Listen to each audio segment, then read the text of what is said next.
سورۃ النحل کی آیت نمبر 75، سورۃ النحل کی آیت نمبر 75۔ اب جو بندہ کہتے ہیں کہ بھائی سب برابر ہیں، جو کہتے ہیں کہ سب برابر ہیں، کوئی فرق نہیں ہے، سب سے زیادہ اللہ تبارک و تعالیٰ کو جب جلال اس وقت آتا ہے کہ جب محبوبوں اور مردودوں کو ایک ہی سمجھا جاتا ہے۔ سب سے زیادہ اللہ کو جلال کس وقت آتا ہے کہ جب اللہ کے دوستوں کو اور دشمنوں کو ایک ہی مراد دیا جائے۔ اور اللہ تبارک و تعالیٰ نے اس آیت مقدسہ کے اندر کمال فرما دیا۔ اس آیت مقدسہ میں اللہ تبارک و تعالیٰ نے مثال دے کر بتایا، مثال دے کر سمجھایا۔ آپ نے دیکھا ہوگا کہ کوئی استاد ہوتا ہے، استاد اپنے بچے کو سمجھا رہا ہوتا ہے، اب اتنا سخت موضوع ہو جو کہ بچے کی سمجھ میں نہ آئے تو استاد کیا کرتا ہے، ایک مثال دے دیتا ہے، ایک مثال سبق کے مطابق دے دیتا ہے، بچہ سب کو سمجھ آتا ہے۔ یہ جو موضوع تھا جو انہوں نے کہا کہ بھئی دوست اور مردود سب ایک جیسے ہیں، سب برابر ہیں، اللہ تبارک و تعالیٰ نے یہاں پر مثال دے کر بیان فرمایا، فرمایا کہ ضرب اللہ مثلا عبدا مملوکا۔ اس آیت مقدسہ کو سنیے گا، یہ مکمل آیت کو آپ سے پڑھوں گا۔ ضرب اللہ مثلا عبدا مملوکا، فرمایا کہ ایک وہ ہے، یہ کون بیان کر رہا ہے؟ رب خود بیان فرما رہا ہے مثال دے کر، فرمایا کہ لوگوں ایک وہ شخص ہے جو عبد مملوک ہے، جو غلام ہے، خریدا ہوا ہے، فرمایا کہ اس کی کوئی قدر قیمت نہیں، اس کے پاس کوئی طاقت نہیں، لا یقدر علی شیء، اس کے پاس کوئی طاقت نہیں ہے، اس کے پاس کوئی قیمت نہیں ہے، جب چاہو اس کو بیچ دو، جب چاہو اس کو پھینک دو، اس کی کوئی قدر قیمت نہیں۔ اور دوسرے یہاں پر مثال، آپ تو کہتے ہیں کہ سب برابر ہیں، لیکن اللہ تبارک و تعالیٰ نے کیا فرمایا؟ ضرب اللہ مثلا عبدا مملوکا، فرمایا کہ ایک وہ ہے جو خریدا ہوا ہے، اس کی کوئی قدر قیمت نہیں، لا یقدر علی شیء، کوئی طاقت نہیں اس کے پاس، کوئی اس کی قیمت نہیں۔ لیکن جو اللہ کے محبوبین ہیں ان کا جب تذکرہ کیا اللہ تبارک و تعالیٰ نے آگے کیا فرمایا؟ فرمایا کہ وَمَن رَزَقْنَاهُ مِنَّا رِزْقًا حَسَنًا، فرمایا کہ جو ہمارے ہیں، ہمارے محبوبین ہیں، ہم ان کو پاکیزہ رزق عطا کر دیتے ہیں، ہم ان کو پاکیزہ رزق عطا کرتے ہیں۔ وہ کہتے ہیں کہ بھائی تم کہتے ہیں اولیاء سے کیوں مانتے ہو؟ اولیاء کیا کر سکتے ہیں؟ اولیاء کچھ نہیں کر سکتے۔ میں نے کہا کہاں لکھا ہے؟ کہا کہ ضرب اللہ مثلا عبدا مملوکا لا یقدر علی شیء، اللہ نے تو کہا کہ قرآن پاک میں لا یقدر علی شیء، ان کے کوئی پاس ان کے پاس کوئی طاقت نہیں۔ میں نے کہا وہ تمہارے ہوں گے، لا یقدر علی شیء، جب وہ کہتے ہیں کہ اولیاء کچھ نہیں کر سکتے، کچھ نہیں دے سکتے، کوئی طاقت نہیں ہے، میں نے کہا یہ ہمارے والوں کا ذکر نہیں ہے، یہ تمہارے والوں کا ذکر ہے۔ ہمارے والوں کا ذکر اللہ نے آگے فرمایا ہے، ہمارے والوں کا ذکر اللہ نے آگے فرمایا ہے، یہ تمہاروں کا ذکر ہے، یہ مردودوں کا ذکر ہے، محبوبوں کا ذکر رب نے آگے فرمایا، فرمایا کہ وَمَن رَزَقْنَاهُ مِنَّا رِزْقًا حَسَنًا، فرمایا کہ جو ہمارے محبوب ہیں، جو ہمارے پیارے ہیں، ہم ان کو پاکیزہ رزق عطا کرتے ہیں۔ اور رزق سے مراد روٹی چاول نہیں ہے، رزق سے مراد روٹی چاول نہیں ہے، رزق سے مراد ہر وہ شان اور عظمت ہے، ہر وہ کرامت ہے۔ تو فرمایا کہ جو اللہ تبارک و تعالیٰ نے اولیاء کو عطا فرمائی ہے، ہر وہ شان اور عظمت ہے جو اللہ تبارک و تعالیٰ نے ولیوں کو عطا فرمائی ہے۔ تو فرمایا کہ ہم آگے چلیے، کہتے ہیں کہ کیوں مانگتے ہو اولیاء سے، کیوں مانگتے ہو؟ میں نے کہا کہ اللہ نے تمہارے کو دیا، مانگو۔ کہا وہ کس لیے؟ میں نے کہا وہ اللہ نے کہا کہ وہ صبح شام بانٹ رہے ہوتے ہیں، صبح شام بانٹ رہے ہوتے ہیں، ان سے مانگو۔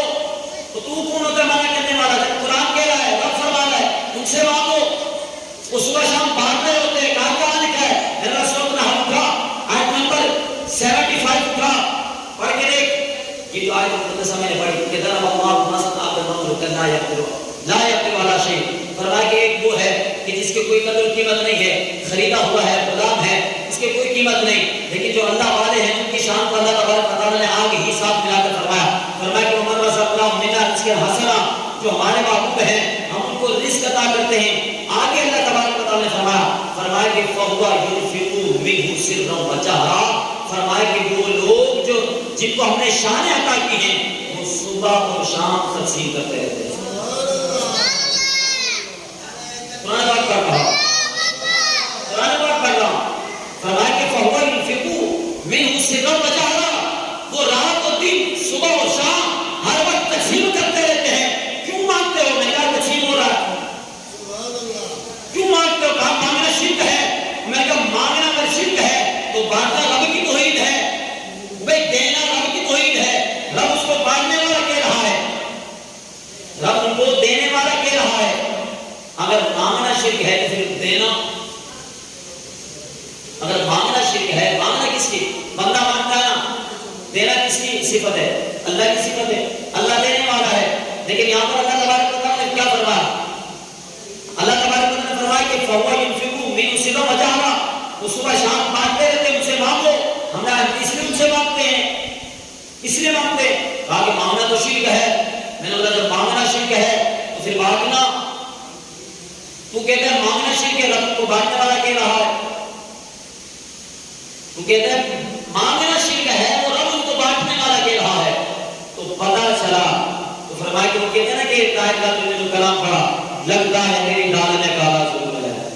میں نے کہا جب محبوبوں کو محبوبوں کی نگاہ سے دیکھو گے تو سب کچھ سمجھ میں آ جائے گا۔ اب آگے دیکھیے، اب یہی آیت مقدسہ مکمل کرنے چکا ہوں۔ اب آیت فرمایا کہ جب آگے آیت مقدسہ ختم ہونے لگی، فرمایا کہ حل یستمون، حل یستمون، یہ آیت مقدسہ مکمل، دوبارہ شروع کرتا ہوں مکمل آیت مقدسہ۔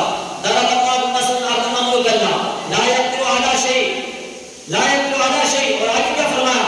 فهو ينفق منه سرا وجهرا هل يستوون۔ اس کا مطلب کیا مطلب ہے؟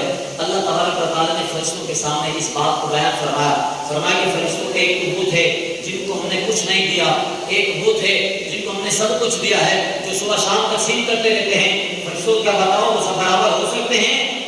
فرشتوں برابر ہو سکتے ہیں؟ تو فرشتوں نے کیا جواب دیا؟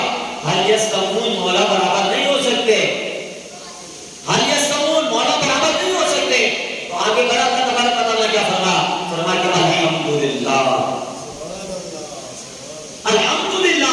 تو فرمایا کہ یہ تم کیوں کرتے ہو اولیاء کی تعریف؟ میں نے کہا ہم اولیاء کا ذکر کرتے ہیں، اولیاء کا ذکر اللہ کا ذکر ہے۔ فرمایا کہ حل یستوون، فرشتوں کیا وہ برابر ہو سکتے ہیں؟ مولا نہیں۔ اللہ تبارک و تعالیٰ فرمایا کہ الحمدللہ۔ اب لوگ کہتے ہیں کہ ان کا تو بہت سارا مجمع ہوتا ہے، فلاں جگہ ان کا جلسہ ہوتا ہے، فلاں جگہ ان کا یہ ہوتا ہے، وہ بہت سارے لوگ ہوتے ہیں، لاکھوں کی تعداد میں، کروڑوں کی تعداد میں ان کے لوگ ہوتے ہیں۔ میں نے کہا اللہ نے اس کا بھی قرآن پاک میں فرمایا بل اکثرہم لا یعلمون، فرمایا کہ بل اکثرہم لا یعلمون، فرمایا کہ بھلے کثیر ہیں پھر بھی کیا ہے، بھلے کثیر ہوں لیکن جانتے نہیں ہیں، اگر جانتے ہوتے تو فرمایا کہ سب کچھ سمجھ آتے۔ سورۃ قصص کی آیت نمبر سنیے، فرماتے ہیں اللہ تبارک و تعالیٰ نے قرآن پاک میں فرمایا وَرَبُّكَ يَخْلُقُ مَا يَشَاءُ وَيَخْتَارُ، وَرَبُّكَ يَخْلُقُ مَا يَشَاءُ وَيَخْتَارُ۔ یہاں پر اللہ تبارک و تعالیٰ نے ایک قانون بیان فرمایا، اور یہ جو آیت مقدسہ میں نے پڑھی نا، یہ آیت مقدسہ پڑھ کر غوث اعظم نے خود کا بھی بیان ہے، غوث اعظم کا بھی بیان ہے اس آیت مقدسہ پر، ان کی بھی میں باتیں آپ کے سامنے رکھوں گا۔ اللہ تبارک و تعالیٰ نے اس آیت مقدسہ میں کیا فرمایا؟ سورۃ قصص کے اندر فرمایا کہ وَرَبُّكَ يَخْلُقُ مَا يَشَاءُ وَيَخْتَارُ، فرمایا کہ محبوب ہم جسے چاہتے ہیں پیدا کرتے ہیں۔ وَرَبُّكَ يَخْلُقُ مَا يَشَاءُ، ہم جسے چاہتے ہیں پیدا کرتے ہیں۔ اب یہ کہتے ہیں کہ سب برابر ہیں، سب ایک جیسے ہیں، یہاں رب کیا کہہ رہا ہے؟ فرمایا کہ محبوب جسے چاہتے ہیں پیدا کرتے ہیں۔ آگے کیا فرمایا؟ وَيَخْتَارُ، اور جسے چاہتے ہیں محبوب بنا لیتے ہیں، اور جسے چاہتے ہیں محبوب بنا لیتے ہیں۔ تو پتہ چلا پیدا سب کو کیا جاتا ہے لیکن محبوب خاص خاص کو بنایا جاتا ہے۔ محبوب سب کو نہیں، پیدا سب کو کرایا جاتا ہے۔ وَرَبُّكَ يَخْلُقُ مَا يَشَاءُ وَيَخْتَارُ، فرمایا کہ محبوب ہم جسے چاہتے ہیں پیدا کرتے ہیں، اور جسے چاہتے ہیں انہیں پیدا کیے ہوئے میں سے اپنا محبوب بنا لیتے ہیں، اپنا محبوب بنا لیتے ہیں۔ اب اسے آدم رضی اللہ عنہ نے جو یہ آیت مقدسہ پڑھ کر بیان فرمایا، وہ کیا فرمایا؟ آپ نے فرمایا کہ ہر نوع کے اندر اللہ تبارک و تعالیٰ نے 4 کو چنا، ہر نوع میں سے اللہ تبارک و تعالیٰ نے 4 کو چنا۔ یہ آیت مقدسہ پڑھنے کے بعد حضور صلی اللہ علیہ وسلم کا خود کا بیان ہے کہ اس آیت مقدسہ پر فرمایا کہ اللہ تبارک و تعالیٰ نے ہر نوع میں سے 4 کو چنا۔ وہ کیسے؟ فرمایا کہ اللہ تبارک و تعالیٰ نے انبیاء کی جماعت میں سے 4 کو چنا، انبیاء کی جماعت میں سے 4 کو چنا۔ کون کون سے؟ فرمایا کہ حضرت ابراہیم علیہ السلام، اور حضرت موسیٰ علیہ السلام، حضرت عیسیٰ علیہ السلام، تو فرمایا کہ میرے اور آپ کے نبی علیہ السلام ان چار کو چنا، چاروں میں سے جو سب کا سردار بنا دیا تو آمنہ کے لال کو بنا دیا۔ یہ کون بیان کر رہے ہیں؟ میں نے کہا حضور صلی اللہ علیہ وسلم کی تقریر ہے اس آیت مقدسہ پر، جو انہوں نے تقریر کی ہے نا، جو انہوں نے بیان کیا ہے، ان کا بیان میں آپ کے سامنے رکھ رہا ہوں۔ حضور صلی اللہ علیہ وسلم نے فرمایا کہ ربک یخلق ما یشاء ویختار، رب جسے چاہتا ہے پیدا کرتا ہے، لیکن ہر پیدا کیے میں سے اس کی نوع ہوتی ہے، دیتا ہے چار کو۔ فرمایا کہ انبیاء کی نوع سے چار کو لیا، حضرت ابراہیم کو لیا، حضرت موسیٰ کو لیا، حضرت عیسیٰ کو لیا، اور میرے اور آپ کے نبی علیہ السلام کو لیا۔ فرمایا کہ چاروں کو لے کر ان چاروں میں سے جو سردار بنایا، میرے اور آپ کے نبی علیہ السلام کو بنا دیا۔ ہم اسے تو کہتے ہیں نبی تو سارے سبھی ہیں اعلیٰ، ہے رتبے سب کے عظیم والا، مگر جو آخر میں آمنہ کا وہ لا لایا کمال آیا، مگر جو آخر میں آمنہ کا وہ لا لایا کمال آیا۔ اسی کو شاہد آگے کیا فرمایا؟ فرمایا کہ جب اللہ تبارک و تعالیٰ نے صحابہ کرام علیہ رضوان کی جماعت سے چار کو چنا، اب یہاں پر رافضیوں کے منہ پر غوث نے تماشا مارا، رافضیوں کے منہ پر سیدھے غوث نے تماشا مارا۔ تو کہتے ہیں نا کہ دمان امس کر اندر علی کا پہلا نمبر، نبلا بکواس بند کر۔ غوث کیا کہہ رہے ہیں سن، غوث کیا کہہ رہے ہیں؟ فرمایا کہ انبیاء کی جماعت میں سے چار کو چنا، چار کو چننے کے بعد ایک کو سردار بنا دیا۔ وہ فرمایا کہ صحابہ کرام رضوان میں سے چار کو چنا، حضرت ابوبکر صدیق کو چنا، حضرت عثمان غنی کو چنا، مولا کائنات کو چنا، عمر فاروق کو چنا۔ چار کو چننے کے بعد چاروں میں سے جو سردار بنا ہے ابوبکر صدیق کو بنا دیا، ابوبکر صدیق کو بنا دیا۔ یہ کون کہہ رہے ہیں؟ میں نے کہہ رہا صدیق کو شہادت رضی اللہ عنہ فرما رہے ہیں۔ تو ہم اس لیے تو کہتے ہیں کہ دمادم مسجد کے اندر صدیق کا پہلا نمبر کیا ہے؟ دمادم مسجد کے اندر صدیق کا پہلا نمبر۔ ہاں ہر صحابی نبی جنتی جنتی ہے، ہر صحابی نبی جنتی جنتی، لیکن جو مقام جو مرتبہ اللہ نے جیسا جس کو عطا کیا ہے اسی طرح بیان کیا جائے، اسی طرح بیان کیا جائے۔ اب آگے چلیے، تو فرمایا کہ ہر نو میں سے چار کو چنا۔ اب میرا وجدان کہتا ہے، آگے تو مجھے نہیں پتا مشاہدہ رضی اللہ نے کیا فرمایا، میں نے یہاں تک بات سنی، اب آگے یہ ہے میرا وجدان کہتا ہے، اب اللہ تبارک و تعالیٰ نے اولیاء کی جماعت میں سے، اولیاء کی جماعت میں سے جو سب سے مقدس ہستی کو چنا اور سب سے اعلیٰ ہستی کو چنا، وہ ایک ہستی ہے جن کا میں آپ ذکر کر رہے ہیں، حضور صلی اللہ رضی اللہ تعالیٰ۔ تو فرمایا کہ جب اپنی مادہ کے شکم میں تھے، پیدائش ہونے والی تھی، حضرت ابو صالح جنگی دوست جو آپ کے والد صاحب ہیں، ان کے خواب میں حضور تشریف لائے۔ فرمایا کہ ابو صالح تمہیں مبارک ہو، جس طرح میرا مقام نبیوں میں ہے، رب تمہیں بیٹا عطا کرنے والا ہے، اس کا مقام اولیاء میں ہوگا، اس کا وہی مقام اولیاء میں ہوگا۔ تو مادر ذات پر ہی ہے کسی کو شہادت رضی اللہ تعالیٰ عنہ۔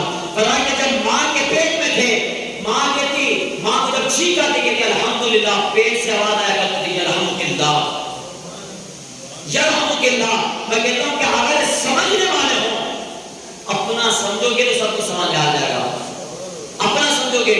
فرمایا کہ جب حضور کو شہادت رضی اللہ عنہ نے فرمایا کہ میرا قدم تمام اولیاء کی گردنوں پر ہے، حضرت خواجہ معین الدین چشتی اجمیری رحمۃ اللہ تعالیٰ علیہ، ہم کہتے ہیں کہ میرے نبی کے غلاموں کا رتبہ بڑا ہے، شان بڑی، چاہے غوث اعظم ہو یا داتا حجویری۔ ارے یاد نہیں تمہیں وہ منظر، خواجہ نے جب خود چل کر 90 لاکھ کو پڑھوایا، کیا لا الہ الا اللہ۔ وہ خواجہ معین الدین چشتی اجمیری رحمۃ اللہ تعالیٰ علیہ جب حضور صلی اللہ علیہ وسلم نے فرمایا کہ میرا قدم تمام اولیاء کی گردنوں پر ہے، خواجہ معین الدین چشتی ماں کے شکم میں تھے، اس وقت کہا حضور آپ کا قدم ہماری گردنوں پر نہیں بلکہ آپ کا قدم ہماری سراخوں پر ہے، آپ کا قدم ہماری سراخوں پر ہے۔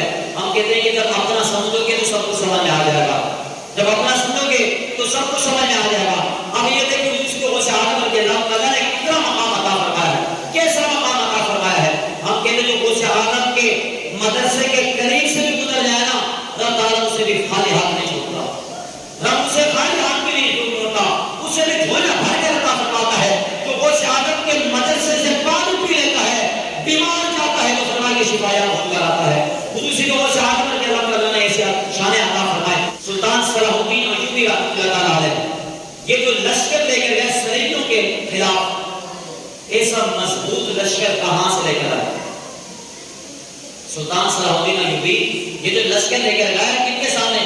صلیبیوں کے سامنے. فرمایا کہ اتنا مضبوط لشکر تھا جو کہ کٹ گئے لیکن مقصد سے پیچھے نہ ہٹے. کٹ گئے مقصد سے پیچھے نہ ہٹے. تو کہیں وہ کون تھے؟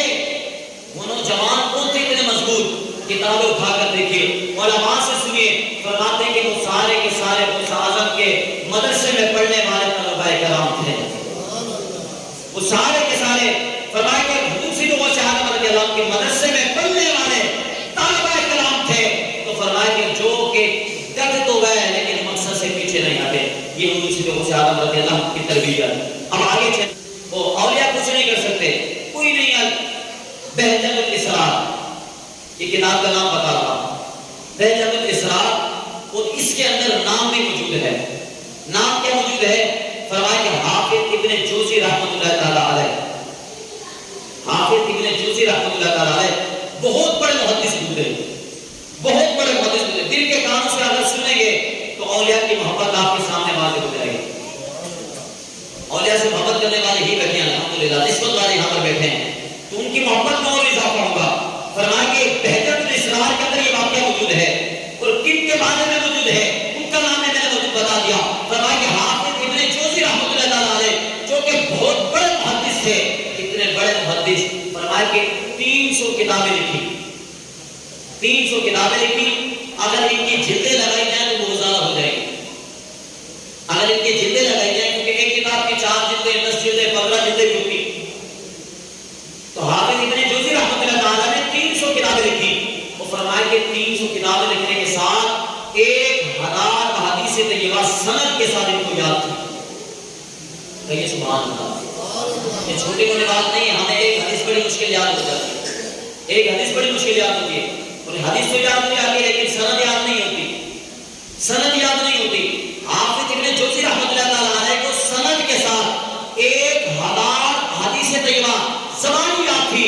تو فرمایا کہ وہ محدث فرماتے ہیں سب سے پہلے جنہوں نے کتاب لکھی نا تلبیس ابلیس، پہلی جو کتاب انہوں نے لکھی تلبیس ابلیس، اس کا پتہ موضوع کیا تھا، مقصد کیا تھا لکھنے کا؟ اس نے کہا پیر کچھ نہیں ہوتے، ولی کچھ نہیں ہوتے. جس طرح آج لوگ کہتے ہیں، آج لوگ کہتے ہیں نا کہ ولی کچھ نہیں کر سکتا، ولی کچھ نہیں کر سکتا.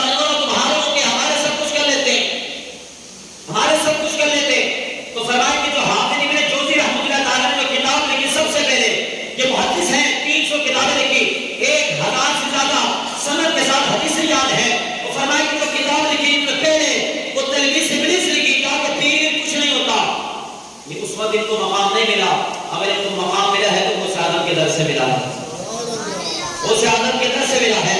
باپ بتانے لگا اتنے بڑے محدث تھے، جب ان کا وقت موت کا وقت آیا اس نے کہا کہ لوگوں کو کہا اپنے مریدین سے، کہا کہ جب میرا انتقال ہو جائے نا، میرے انتقال ہو جانے کے بعد باہر سے لکڑیاں جمع کر کے نہ لانا پانی گرم کرنے کے لیے. فرمایا کہ پوری زندگی جو حدیثیں لکھتا رہا ہوں، قلم تراشتا رہا ہوں. فرمایا کہ ان کے جو قلم تراشتے ہوئے جو جل ہیں، لکڑیاں ہیں، فرمایا کہ میرے کمرے میں پڑی ہیں. فرمایا کہ اٹھا لینا ان کو، وہ لکڑیاں اٹھا کر ان کو جلانا، اسی سے پانی گرم کرنا، پانی گرم کر کے تاکہ مجھ پر حدیث کا فیضان میرے اوپر آ جائے. تو جب میں قبر میں جاؤں فرشتوں کو پوچھنے میں مزہ آئے، مجھے جواب دینے میں مزہ آئے، تاکہ حدیث کا فیضان مجھ پر آ جائے. جب میں قبر میں جاؤں فرشتوں کو پوچھنے میں مزہ آئے اور مجھے جواب دینے میں مزہ آئے. اتنے بڑے محدث. پہلے کچھ نہیں تھے، پہلے کچھ نہیں تھے. کون سی کتاب لکھی؟ تلبیس ابلیس. کہا پیر کچھ نہیں ہوتے، ولی کچھ نہیں ہوتے. فرمایا کہ ایک مرتبہ ایسا ہوا کہ ان کے قریب غوث اعظم رضی اللہ تعالیٰ بیان کرنے کے لیے آئے. ان کے قریب کوئی محفل تھی، حضور سید غوث اعظم بیان کرنے کے لیے آئے. تو حافظ ابن جوزی رحمۃ اللہ تعالیٰ علیہ ان کے جو دوست تھے ان کو کہا کہ چل مجھے دکھاتے ہیں ولیوں میں کیا رکھا ہے، تجھے دکھاتے ہیں ولیوں کا کیا مقام ہے، چل تجھے دکھاتے ہیں. اس نے کہا چلو چل ہی لیتے ہیں، چل لیتے ہیں، دیکھ لیتے کہ اللہ نے ولی کو مقام دیا ہے. اب یہ اس کا نتیجہ تھا پہلے کھانا کہ کچھ نہیں تھے. جب اس وہاں پر پہنچے، مجلس میں پہنچے، محفل میں پہنچے، حضور سید غوث اعظم رضی اللہ عنہ نے ایک آیت مقدسہ پڑھی، ایک آیت مقدسہ پڑھی، اس کی ایک تفسیر کو بیان کیا. دوسری تفسیر بیان کی، فرمایا کہ جب پہلی تفسیر بیان کی تو یہ اپنے دوستوں کی طرف دیکھ کر کے کہا کیا یہ بھی مجھے آتی ہے۔ حافظ ابن جوزی رحمۃ اللہ تعالیٰ کتاب کا نام بہجت الاسرار، فرمایا کہ جب پہلی حضور صلی اللہ علیہ وسلم نے ایک آیت پڑھی، ایک آیت پڑھنے کے بعد تفسیر کو بیان کیا، ایک تفسیر بیان کی، اپنے دوستوں کی طرف دیکھ کر کے کہا یہ بھی آتی ہے، دوسری تفسیر بیان کی کو شاہدوں نے کہا یہ بھی آتی ہے، تیسری تفسیر بیان کی کہا یہ بھی آتی ہے، چوتھی پانچویں چھٹی، فرمایا کہ 11 تفسیریں ایک ہی آیت کی حضور صلی اللہ علیہ وسلم نے بیان کی۔ یہ حافظ ابن جوزی اپنے دوستوں کو اشارہ کر کے کہتا ہے یہ سب آتی ہے، کہا یہ سب آتی ہے، مجھے یہ سب آتی ہیں۔ فرمایا کہ مجھ سے آدھا کا علم ختم نہیں ہوا، آپ نے فرمایا ابھی ہی شروع ہوگا، علم تو ابھی شروع ہوگا۔